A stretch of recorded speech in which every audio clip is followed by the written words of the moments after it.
Welcome to another episode of the Leadership Enigma. Thank you to all those who are listening and all those who are watching, and please like and subscribe for the new YouTube channel. I think we have about 170 videos on there now, but we don't want it to be the best kept secret. So please help us build the community as we build the experiences that are all part and parcel of the Leadership Enigma. Now, this episode is a very important episode because I have the wonderful Jane Funsale, who is the CEO of a UK-based charity, Working Families, and, as the title would describe, working passionately to help working parents and carers in relation to the workplace. And I have so many questions, but as always, come back to me after this break.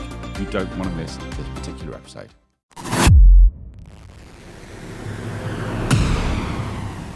Hi, I'm Adam Pacifico, and welcome to the Leadership Enigma, a world-ranked, award-winning podcast that's insatiably curious as regards what leaders do, how they do it, and importantly, why. We'll delve into the human doing, but even deeper into the human being and the power of human-centered leadership to drive sustainable change. So whether you're an entrepreneur, business owner, corporate executive, each week we speak to global experts, academics, rising stars, ambitious upstarts and disruptors, as together we will discover that success leaves clues.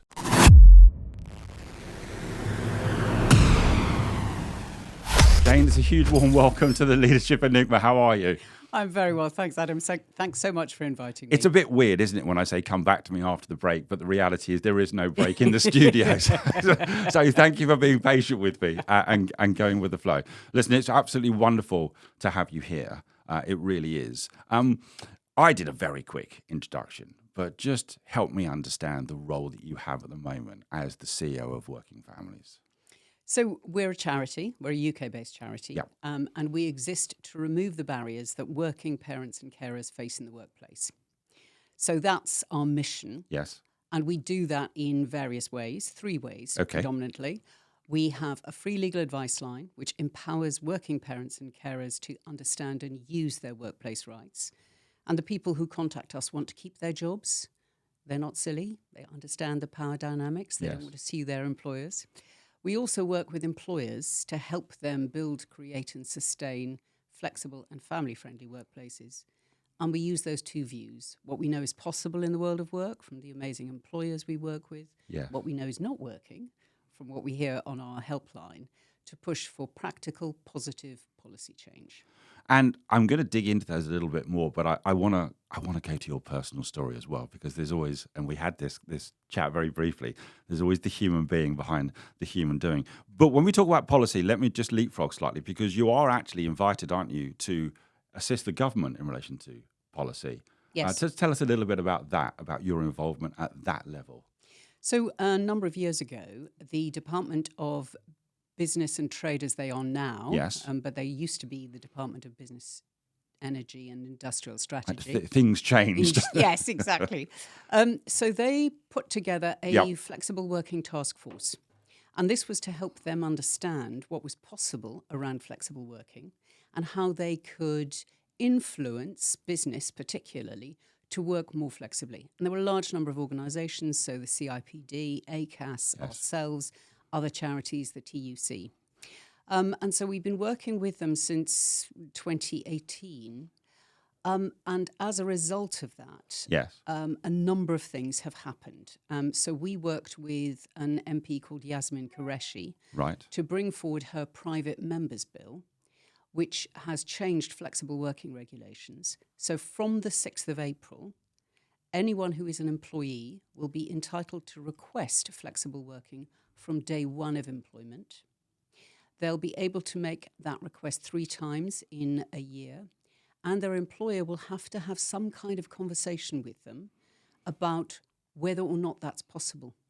So the onus will be much more on the employer to think through how could we accommodate this request? Right. And for us, that's hugely exciting. And that comes in very soon, as you 6th of April, 2024. Which so is not literally very far around away. the corner. Oh, well, this is very timely, isn't it? Really? Yes, it is very timely. And we're working with government. So ACAS is developing some guidelines, and we're working with government to give free access to our logo, Happy to Talk Flexible Working, which is a flag from the employer to the employee at recruitment stage to say, don't be frightened to have that conversation with us. not every job can be done flexibly in the same way, but there is flexibility in every single job. Let's focus on this topic because it's something that comes up all the time. And I think flexible working as a topic has been around for some time. Yep. Is that a fair comment? But Absolutely. the pandemic shone a light on it, and everyone, did they panic and think about how do we now define flexible working for all of the various individuals within our businesses? So people have been sat where you're sat, Jane, who have organizations over 150 countries, which are hundreds of thousands strong. And flexibility is an issue for all of us globally now because of the pandemic. And now I know you're focused on the UK. So can you help us with a couple of things? And let me break this down. What on earth does flexibility mean then in the eyes of the employer and the employee? And are you hearing or seeing some tension in relation to expectations? Yes and yes. Have I just asked a $64 million question, which is an episode in itself? I don't know, Jane, but help me. So it's flexible working, as far as working families is concerned, is all of the ways in which you can work flexibly. So, for example, term time working is flexible working, part-time working, a job share, hybrid, occasionally working from somewhere different. So lots of people have done flexible working for generations. If you think of anybody who worked internationally, they would be leaving their office, going to a different country, doing a bit of work there and coming back. Now, that's flexible working. If you're doing a 70-hour week, that may not feel like flexible working. But in terms of doing it from different places, it is. Did we call it flexible working then? No. Or what did we just called it business travel. Right. Okay. So in some ways, there was a new category felt like it emerged after the pandemic, but it wasn't really new, was it? No, it wasn't new at all. Okay. But what was new was the volume of time people were spending at home. Yes. And I think for many people, it didn't feel like working from home. It felt like living at work. Right. Which was not a good thing. No, tell me about that, because that's many articles written about just this point. Yeah, absolutely. So for many people, they would have a commute into the place that they worked at. Yes. And that would kind of bookend the day. So they might use that opportunity in their commute to work, or they might read, or they might have a snooze, all kinds of things. But what we found was that initially people were working from the time they got up. Instead of the commute, they were doing their commute from their bedroom, sometimes from their bedroom to their bedroom, sometimes from their bedroom to somewhere else in the house. Not everyone had the luxury of space, did they, during the pandemic? No. Let's be clear about that. Absolutely. So if you were stuck in a high-rise with 2 children under 5, that was not a lot of fun. No. If you were living in shared accommodation where you literally were doing your work from your laptop on your bed, that was not a lot of fun. And, people died. It was an awful time for so many people. What it did open up, though, was the knowledge and the experience that there were some jobs that could be done from home. Some jobs can't be, those place-based jobs. We talked about all of those extraordinary people that actually made the world work during COVID. So nurses, doctors, the bin men, people working in supermarkets, all of the ways in which we did that clapping for carers, but we had all of those key workers. All of those people needed to go. Kept us going. Absolutely kept us going. And all of them had to go to a place to deliver the work that they were doing. Have we got short memories, Jane? Because I remember we were ridiculously short memories. It stood out there banging pots. But have we actually forgotten about those very key workers who saved lives, kept the country running, and now in some ways we're back to business? And what is going on there with this? There was a lack of compassion in it, that it was, actually, no. It's almost shiny. Over there, we move forward. That didn't happen. Yes, let's forget about that. I think for lots of people, they do want to forget lots about it because it really wasn't pleasant. No, it wasn't. And, it has led to lots of mental health issues, particularly amongst younger people. That isolation was really not good for us. We're social human animals. I had 2 teenagers in it, Jane. Yeah, absolutely. Do we even know the consequences of that yet? No. Or are we? No. I don't think we do. Close, are we? we also don't know the consequences of what it's like to be stuck to a mobile phone or stuck to a laptop for all of that time. And, one of the things I think that we would certainly push for is a sense of boundary between your work and your life, so that you're much more able to give of yourself everywhere, but you've got that kind of ability to power down and recharge. Almost that, I suppose the commute in some ways, many people who travel the tube will not think this, but it was a decompression time. It could be. For some people, it absolutely would have been a decompression time. And also, first thing in the morning, getting ready to be at work. We have these conversations about bringing your whole self to work. And of course, that's important. Yes. But at the same time, we all need those boundaries. And at the same time, bringing your whole self to work also sometimes means putting on that kind of professional part of you. Yes. Most of us, when we go to work, will wear a specific set of clothes. If you're a bin man, it's going to be stuff that you can chuck in the washing machine at the end of the day. Yeah. For someone like me who is going to be presenting herself in a particular way, I'm not going to be wearing my yoga clothes. You may have been during the pandemic. Certainly may have been during the pandemic. But, so there are those boundaries, those things that we do slightly differently. It's not that we are pretending to be somebody else. No, we're still authentic. Absolutely. But we are having to fulfill a role and an expectation. That's Absolutely. fair, isn't it? Absolutely. And particularly... Which is exhausting. It can be exhausting. And it certainly is in an employment relationship. Your employer is expecting something from you, and you are expected to give something back. Yes. And in the same way, you are expecting something from your employer, and your employer is expected to give something back. So it's a relationship that can be mutually beneficial. Yes. But it's also a relationship where you can be taken for granted.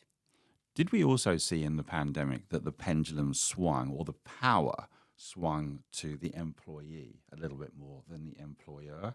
And then actually maybe that has shifted slightly again post-pandemic. And I'm not going to say we're getting back to normal, because we're never going back to how it was. But we're in a post-pandemic chapter now. Did you see or sense in the work that you were doing that the power had shifted or was shifting during that time? I think it depends very much on where you are in the labour market. Right, okay. So in a world where there aren't a lot of jobs available, Yes. then yes, the employer has more power. Yeah. In a world of work where there are many people in employment and employers are looking for those elusive few who aren't in work and have the skills they need for that particular role, Yes. then yes, the power shifts slightly towards the employee. But I think always the challenge is that it depends on where you are in the world of work. Yes. So if you have a rare set of skills and those skills are in demand, then you have lots more to negotiate with. If you're working in a job that doesn't actually need particularly specific skills, then you really don't have a lot of power. So, for example, we would hear during the pandemic, we would hear for people who had been in a call centre, and call centres traditionally can't be done from home, suddenly had to be done from home. But what we were finding was that we would have calls from people saying, I'm at home with 2 small children, I'm on a call centre, and there is no flexibility in terms of how I do my job. Right. And that became incredibly difficult, and that person didn't have any power within their relationship with their employer. And you must have heard story after story after story that was really quite eye-opening as regards how deeply personal the pandemic was for people. Oh, absolutely. I talk to leaders all the time, and some say, I loved it. And I'm sure you did, from wherever it was, your country home, in the garden, etc. And that's okay. And some people said, I'm ambivalent to it. And other people said, I deeply dislike the pandemic. And I'm in that part. I deeply dislike the pandemic. I saw 2 teenagers struggle. I lost a parent. So for me, it was something that, but actually I'm very grateful for it, because the podcast started in it. So there is a yin and a yang, but actually I think my default is I could have done without that experience at that time. Has it changed your view at all with really getting a little bit of a window into all of these people's lives and experiences? Have you changed tack slightly? Oh, as an organisation, absolutely. understood, we had always understood, because we were always talking to working parents and carers who were struggling Yep. within the world of work and managing those family responsibilities. But, I know the team got really quite cross when people would say, oh, we're all in the same boat. And they would go, no, no, no, no, no. We're in the same storm. We're in the same storm, exactly. But Yeah. your boat looks a lot different. Your yacht. Yes, exactly. Yes, with ballast and all of the things that you need in it. And again, we would come back to this idea that if you are on a lower income, Yes. your experience is so different to those people who are on higher incomes. We do some research. We did a Working Families Index Spotlight report on families who are on lower incomes as defined by the Joseph Rowntree Foundation. Okay. And a lot of those people are not getting the flexible work they want. They can't get enough hours to sustain their families. Right. Because the flexible working options are simply not there for them. They're being turned down. It's not necessarily because their employers are bad people or nasty people. Sometimes it's about it being a small employer and they are literally trying to keep everything going and trying to keep everybody employed. Right. And so it's about helping them understand what's possible and what's not possible. And so for us on our helpline, that is what's most exciting, is the feedback we get from people when we ask them 3 to 6 months after they called us, did you understand more about your rights when you finished the call? And 99.9% of people say, yes, I did. And if they say no, it's because actually the employment rights don't actually relate to them as individuals. So they might be a freelance worker or they might be self-employed, and then they have different rights. But also we then ask them, were you able to implement the advice that we gave you? And they come back to us and they say, absolutely. My favourite response always is, I got to keep my job. Which is what people want. Which is what people want. Vast majority want to be in employment. Want to add value, want to sustain themselves. Absolutely. Want to provide. It's almost, there's an element of human need there. Yes, isn't absolutely. There? I definitely want to talk to you about systems, employers and policy, but let me just summarize a little bit about flexibility. Flexibility is not really new, is it? It's always been around, but we've defined it maybe in a post-pandemic environment. You also said that flexibility are various components, and you gave some examples of that. Are you seeing some mistakes being made in relation to how an employer or an employee may approach the issue of flexibility? Certainly, as far as the employer is concerned, we are hearing more and more people saying about what we loosely call the knowledge economy or knowledge workers. Right. And by this, I mean really somebody who can sit at their desk and do their job, but it doesn't really matter where their desk is. It could be at home, it could be at work, it could be in an office, as opposed to what we call place-based jobs. Right. So, for example, a cleaner or a brain surgeon. Right. You've got to go somewhere to deliver what you're doing. Yes. And certainly what we are hearing a lot from larger employers who have a lot of office-based people is there's this demand that you must come back to the office and we will tell you when you need to come back and how many days you need to come back for. So there are, of course, really important things that we can only accomplish when we're together. Right. One of our employer members is an organisation, the FSCS, and they initially started post-pandemic saying to people, you need to be in the office between 30 and 50% of the time. Right. And then they found that individuals were in the office, but they were doing one-to-ones with their staff team on Zoom or Teams. And they went, that's not actually what we want you to be in the office for. So now what they're saying is not that there's a specific amount of time, but there are things or things that you must do together. So you must come into the office once a month for a team meeting, for example. All of your one-to-ones must be done face-to-face. Now, obviously, there will always be exceptions. If the one-to-one, if somebody's got a really nasty virus, of course, you don't want them in the office. But on the other hand, there are those collaborations, those very deliberate collaborations that need to be done in person with people in the same room. This is all about human connection. Absolutely. Isn't it? And I had Adrian Simpson sat exactly where you are, who had a lovely phrase. He said, really, if you're trying to bring people back into a workspace, it really should be either for connection, celebration, or education, Absolutely. i.e. together. And I love that. I love that phrase. So shout out to Adrian. Are there some organisations who you see as really getting this right? They found the balance, or they found the flexibility in themselves to allow people to work flexibly? Firstly, I'd tell everybody, look at our website, www.workingfamilies.org.uk. It'll be in the show notes. And we'll have a look at the 160 employer members that currently work with us. Right. 160 employer members. Right. And there are many who used to work with us and were members for kind of 10 years. Right. And have gotten it so right that they actually don't need our support anymore. Okay. And I would point to, for example, Yes. Zurich Insurance. Okay. Now, predominantly, they're a desk-based, knowledge-based industry or organisation. They now advertise every single one of their jobs is advertised as flexible, part-time or job share. Every single one? Every single one of their jobs. To the highest levels as well? To the highest levels. Wow. Every single one. And they felt it was so important that they worked with the Government Equality Office and the Behavioural Insights team and have given the Behavioural Insights team access to their HR data. Anonymised data, of course. But that is pretty much unheard of for a big corporate. Yeah, I was going to say. And they've got a report coming out soon. But they have had increases in engagement, increases in productivity, increases in the number of senior women being appointed, increases in the total number of both men and women applying for jobs. And anecdotally, one of the things I find the most interesting is that not everybody who applies for the job wants to work flexibly on day one. What they want is to know that should their circumstances change, that is available to them. And let's be honest, they will, for all of us. Yeah, absolutely. I know you're passionate about this, and we talk about changing life circumstances. I want to understand a little bit about what is fueling your passion for this, because you were allowed to work flexibly, weren't you?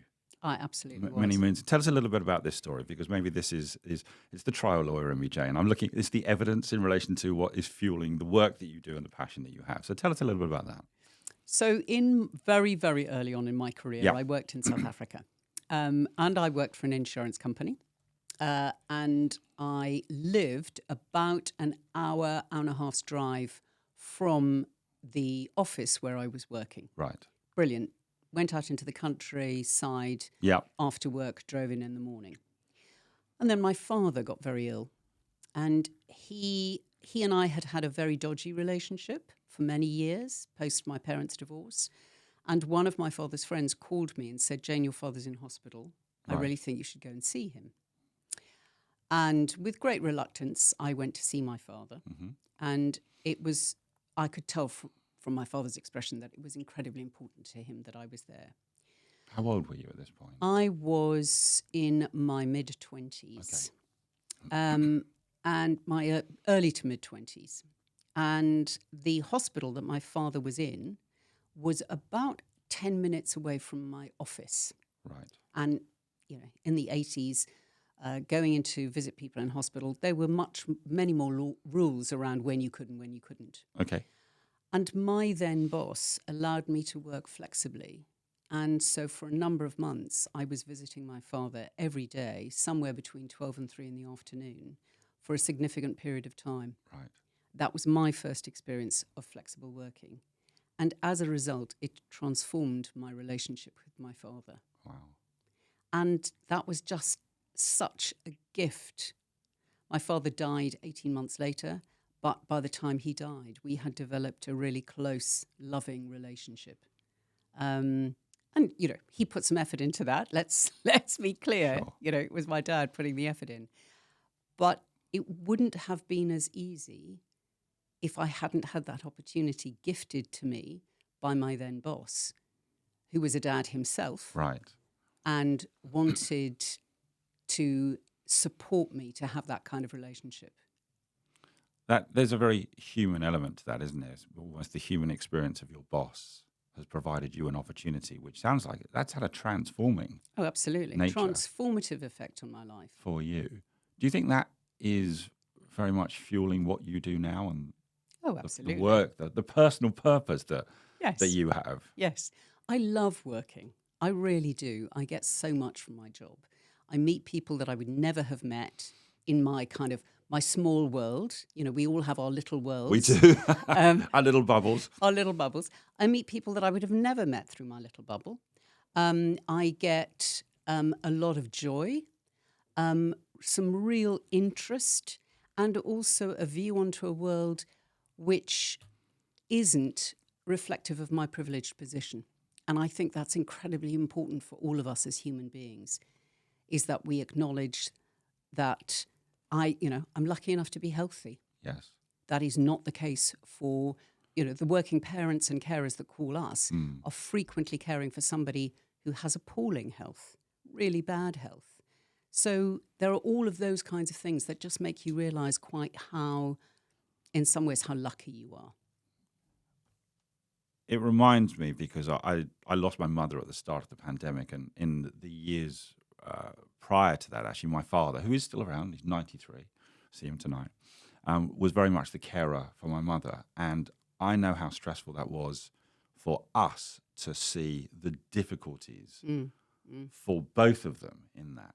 And it's only when you get that unique and up close and quite personal insight that you start to realize that actually some things that we take for granted, we are blessed for in many ways.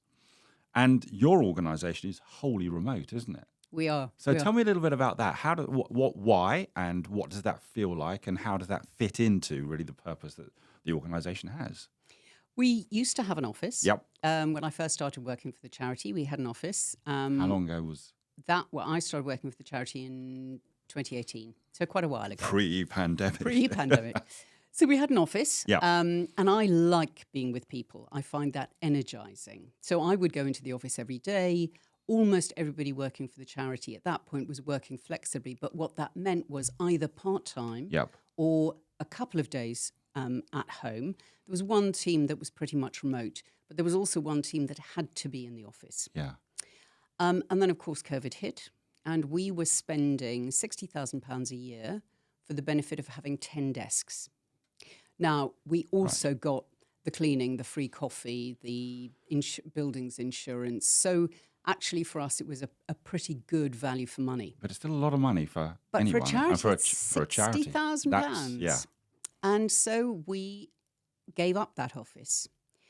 And then post-pandemic, what we realised was that actually we'd been able to recruit geographically across the UK, Right. which meant that some of those difficult to recruit for positions had been filled sooner than we had expected, which was wonderful. An immediate benefit. Absolutely. Yeah. And actually it worked. It genuinely worked. And so we didn't need to come back to the office. Yeah.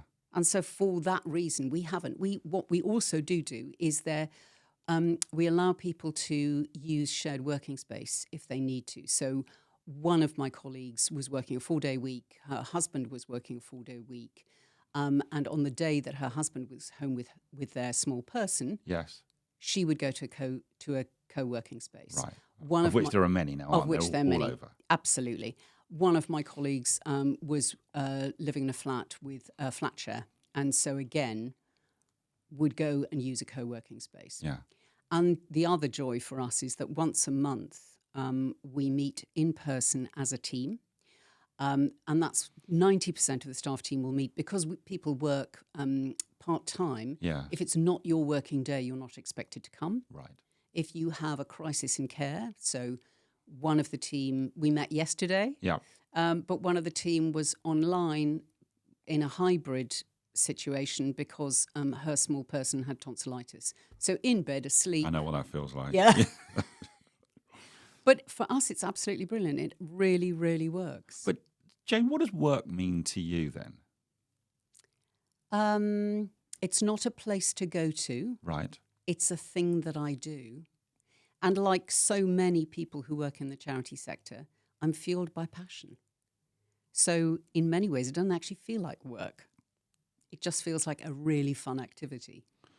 Do you find that this subject, this is why I was so keen to have this conversation with you, that when we're talking about this, we're really talking about care, humanity, compassion, empathy, understand. I could keep going, couldn't Yes, I, with it? you But absolutely that's can. what we're talking about, isn't Yeah. it? Not productivity, hours, place to work, title. We're talking about something much more human, aren't we? Yeah, absolutely. So one of the things that we advocate for is for employers to do good quality job design.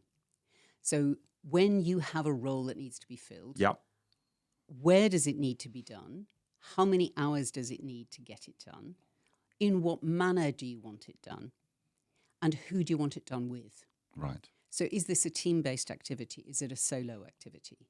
And all of those, when you answer all of those questions, you will then know what flexibility there can be in that job.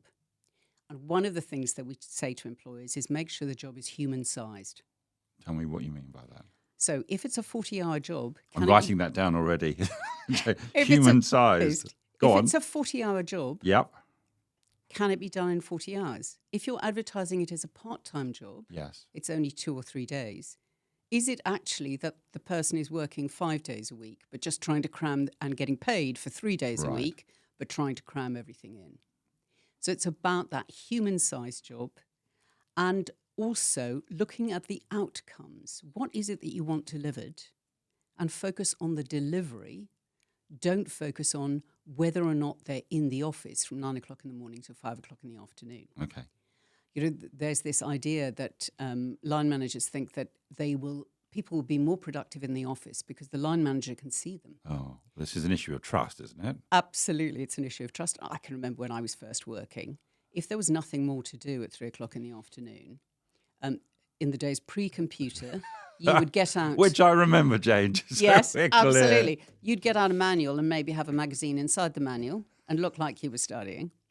Or if there was absolutely nothing left to do, and I use this in my work because I went through a period of training people on how to use desktop publishing. And the first thing that I would do was to teach them how to play cards on a computer because it gave them mouse control. I love it. Because before that, nobody could use their right hand or their left hand while looking at a screen and trying to get that funny little thing to move around. You were the instigator of I was the human mouse control. Of mouse control. Do you remember those days where it really was, presence was working, wasn't it? Absolutely. I mean, you could be literally doing nothing, but as long as you could be seen, and let's be honest, it wasn't that long ago where people were punching time cards in and out. And I don't know any places that still do that, but that was very common, wasn't it? Especially in maybe the blue-collar sector and all the factories. It was exactly. And my father remembers that. Yeah, and those jobs still exist. You know, many people are paid because of the amount of time that they are giving to the role. And they're paid by time, aren't they? Exactly. So there are all kinds of jobs. So there are Sir Robert McAlpine, construction firm. They were really concerned by the number of suicides that were happening across the construction industry. Right. So there are more men die by suicide than women die by suicide. And one of the things that they wanted to do was to encourage their employees or give them the opportunity to spend more time with their families. Because if you have a good quality relationship, that can be a factor that is really supportive of you. And they worked together with one of our ambassadors, a woman called Anna Whitehouse, known on the radio as Mother Pucker. And they worked with her to get flexibility built into all of the roles within their organisation. Right. Sickness rates dropped, productivity went up, and people are happier. And that's a massive piece of the puzzle, happiness, isn't it? Yes, absolutely. If you enjoy your job, and if your life is okay, you can bring your whole self to work, do a good quality job, and go away again. Work impacts life, life impacts work. You can't separate them out. I remember in my early days as well, where there was always that phrase of leave your baggage at the door, leave your personal life at the door. It's almost leave your being. Leave your human being. Leave the human being there and come in and do stuff for 8 or 9 hours, which is monstrous, let's be honest. But I think, again, the reason that I want us to have this conversation, we're actually talking about a topic that has not only impact on the top and bottom line, but this has impact on well-being and also decreasing suicide rates. it's as important as that, isn't it, Jane? Oh, absolutely. And you think of parents who are bringing up children. You need money to do that. Oh, boy. You know, Yep. you need to pay the rent, buy the food, hit the house, get the school uniforms, all of the kind of absolutely standard things. And it's never ending. And it's never ending. If you're on a lower income, your ability to pay for formal childcare is non-existent. Yep. One of our callers told us that the childcare where she was £11.20 an hour, and she was earning £9.80 an hour. Right. Now, you can't pay for childcare at a price that is more than you're actually bringing home, and then pay all of your other bills as well.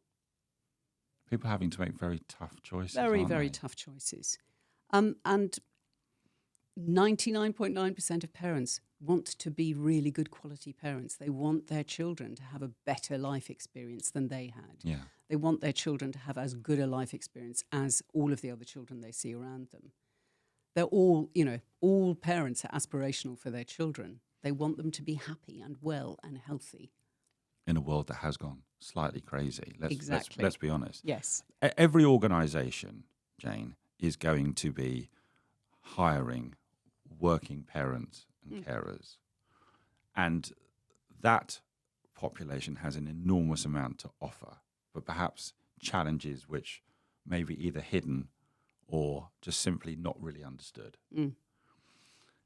Can I just kind of go through those three areas? You talked about systems, employers, and policy, to maybe your top tips for anyone listening and watching this who is a working parent or carer and an employer of a human being. Yes. What are the things that are front of mind for you that people should be mindful of? Let's take systems first, and let's take the employer, the business. Yep. What kind of things should they be mindful of, or what should be top of mind? So we would say job design. Right. Understand what the job is, where it needs to be done, when, where, and how. The culture of the organisation Right. is really important. So if you have the kind of culture where you trust your employees, you'll get We're the back best to out that of word, them. aren't we? Back to trust. Yep. The other important thing is leading from the top, walking the walk, talking the talk. Role modelling. Absolutely. Right. Real modelling. I You like know, that better. yeah, Real yeah, modelling. real modelling. I'm having that, Jane. Yes. Okay. And then support your line managers. The Chartered Management Institute says that somewhere between 84 and 89% of line managers have never had any people training. Right. Never had any people management Not really training. setting people up for success, is it? No, it isn't. And so with the best policies in the world, if you have inconsistent application of those policies, Yes. you'll get pockets of unhappiness within the organisation. Understood. Okay. So we think all of those things are incredibly important. So policies are important, Yes. culture, line management, and then leadership. And one of the things that, my whole focus is on leadership, but actually I'm going to go to something else. What I'm hearing you saying is about when you're defining a role, it's being very deliberate about it, not just the job description in relation to this is what the human must do. It's a little bit more involved than that now. Yeah, Okay. absolutely. That's the thing that really stands out for me. And in relation to the employee, so people, I hope, listening and watching this, and let's be honest, it's a huge number of people who are working parents and carers. And I watched my wife struggle as a younger lawyer at that time. So yes, maybe a privileged opportunity, but again, with two small children, monstrously difficult. And we didn't have the answer. And in the end, she ended up leaving law. Yeah. But that was a personal choice, but it was incredibly difficult to balance. So what kinds of things maybe should people be thinking about who have got real value to add, want to be employed, but are also dealing with the very real challenge of being a parent or even a single parent and or a carer in some way? Yep. So we did some research back in the early 2000s where we looked at what are called micro-organizations. Okay. So those organizations employing less than 10 people. And what we found was that informal flexibility was never a problem in those organizations because the boss, the business owner, the employer, understood the family needs of their employees, and the employees understood the business needs of the business. Right. And they were able to have human-to-human conversations with one another. And so for us, whenever we talk to people on the telephone, that is the thing that we say, is have those human-to-human conversations with people. Okay. And if you understand the needs of the business, you don't need to understand, what the profit and loss statements. You don't need to understand the productivity levels. What you do need to know is, within the work that you're doing, when's the busiest time? What's the most important thing that you're being asked to deliver? Yes. And then having that conversation about how your flexibility will be able to work, but still deliver.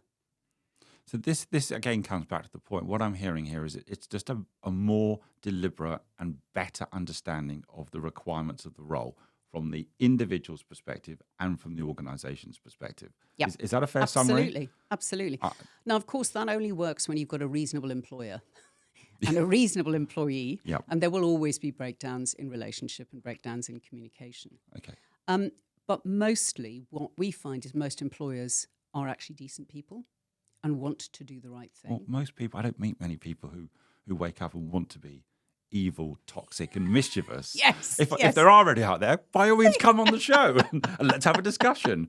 But I don't meet people like that, No, Jane. Absolutely. So, but we all fundamentally are flawed and human. We'll get things wrong. This is what we're talking about, aren't we? Absolutely. And then, of course, one of the things that government has done has put in place some employment laws, some rules and regulations, which will support you as an employee if your employer is doing something which is discriminatory or illegal. So there is support there. There is support there. It can be very challenging if you're on a lower income because you don't have access to employment lawyers who can fight your case. But there are things that you can do. And certainly one of the things that we offer is our free legal advice line. Is this like the Citizens Advice or exactly a similar system? A similar system, Advice? yeah. Right, okay. So we deal exclusively with employment law.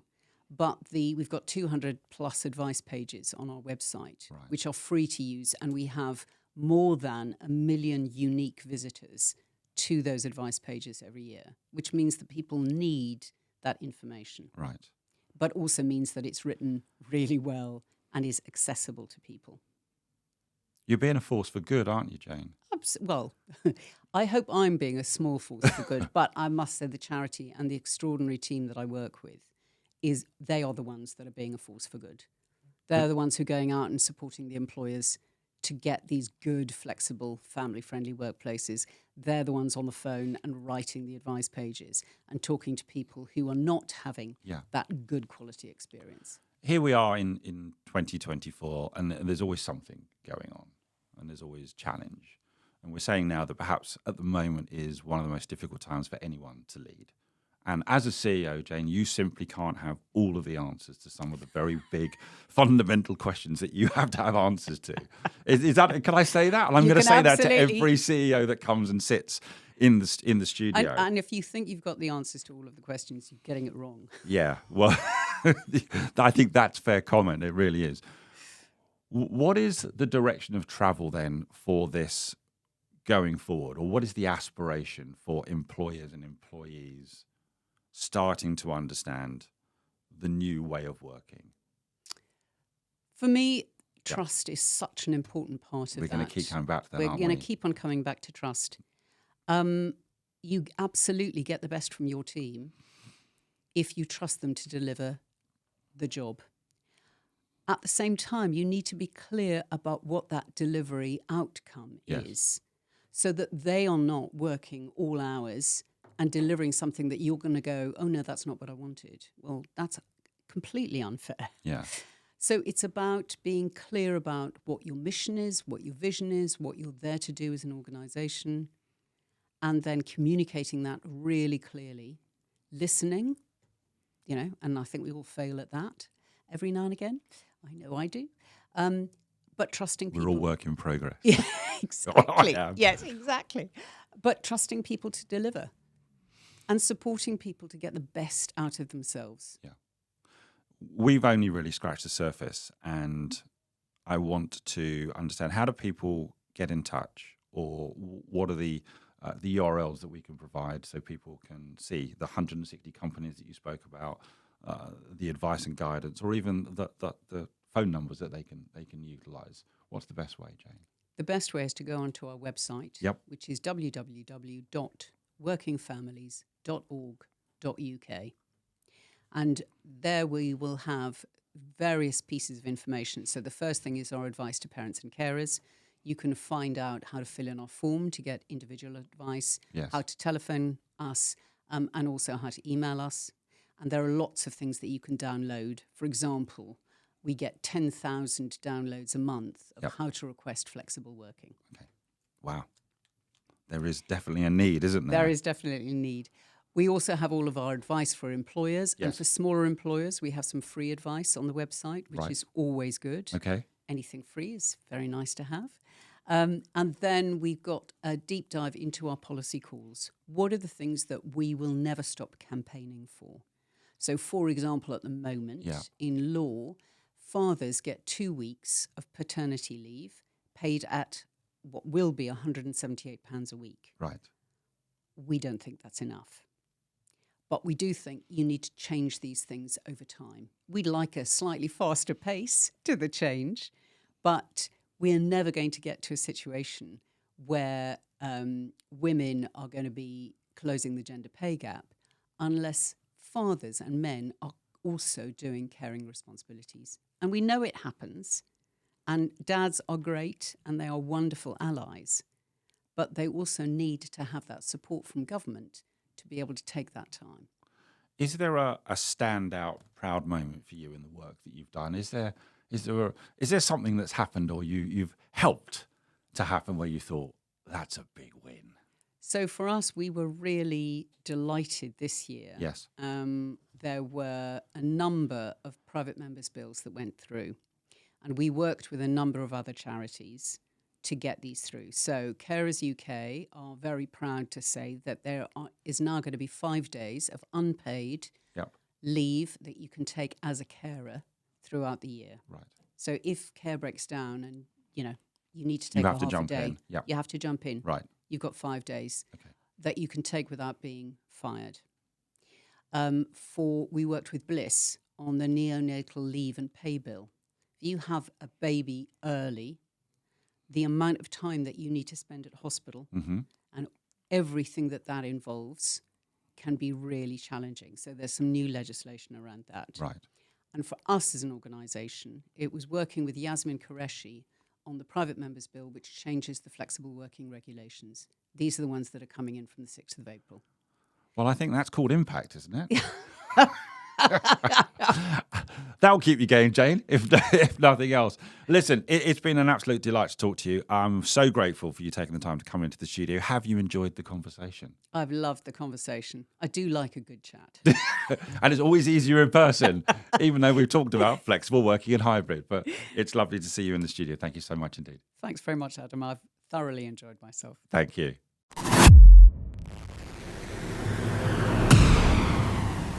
Join us again next week for more curiosity and insight with the Leadership Enigma. We'd love to hear your comments on today's show as well as suggestions for future topics and guests. Get in touch with me on LinkedIn or visit us at www.leadersenigma.com. Don't forget to rate, review and subscribe on all your major podcast platforms and on our dedicated YouTube channel. Thanks again for joining the community.